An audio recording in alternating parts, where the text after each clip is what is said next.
അതായത് അലങ്കൃതമായിട്ടുള്ള ഒരു എങ്ങനെയാണ്? അല്ലല്ല, അലങ്കൃതം ഇപ്പം അടുത്ത കാലം വരെ ഇവിടെ ആയിരുന്നു. ഇപ്പം എന്താ വെച്ചാൽ ഈ മോന് കുറച്ചൊരു ഹിന്ദിയും അതും ഇതൊക്കെ വന്നപ്പോൾ മാസത്തിൽ ഒരു 10, 15, 20 ദിവസം അവൻ ബോംബെയില്ല. കഴിഞ്ഞ ഒരു കൊല്ലമായിട്ട് ഉള്ള ഒരു സംഭവമാണ്. അതാണ് ഈ മറ്റ് കമ്മിറ്റ് ചെയ്ത പടങ്ങൾ പലതും ഒരുപാട് പെൻഡിങ്ങിൽ നിൽക്കുകയാണ്. അതിനിടയ്ക്കാണ് അപ്പോൾ എമ്പുരാൻ്റെ ഷൂട്ടും കുറച്ച് വലിയ പടമായിട്ട് കുറേ അധികം ദിവസങ്ങളെടുത്ത് ഷൂട്ട് ചെയ്തൊരു പടമല്ലേ.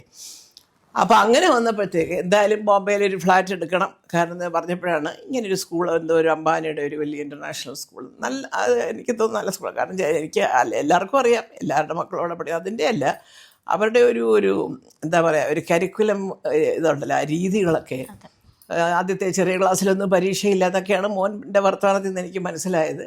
എനിവേ ഇപ്പം അവർ ആ സ്കൂളിലാണ്, അംബാനിയുടെ ഒരു സ്കൂളിലാണ് അലങ്കൃതം പഠിക്കുന്നത്. പക്ഷേ എല്ലാ അവധിക്കും ഇനി വരും. ഇപ്പോൾ നാട്ടിലുണ്ട്. ഇപ്പോൾ അവരെല്ലാം കൂടെ അങ്ങോട്ട് രാജു ബോംബെയിലായതുകൊണ്ടൊന്ന് ഇവിടുന്ന് അങ്ങോട്ട് പോയതാ. അപ്പോൾ അവരെല്ലാം കൂടെ തിരിച്ചു വരും. അത് കഴിഞ്ഞ് സെപ്റ്റംബറിലാണ് കണ്ട, ഈ വെളിയിലത്തെ പോലെയാണെന്ന് തോന്നുന്നു ആ സ്കൂള്. ജൂലൈയിൽ അടച്ചിട്ട് സെപ്റ്റംബർ ആദ്യം തുറക്കുന്നത്. അപ്പോൾ അത് കാരണം ആ സമയത്തൊക്കെ വരും.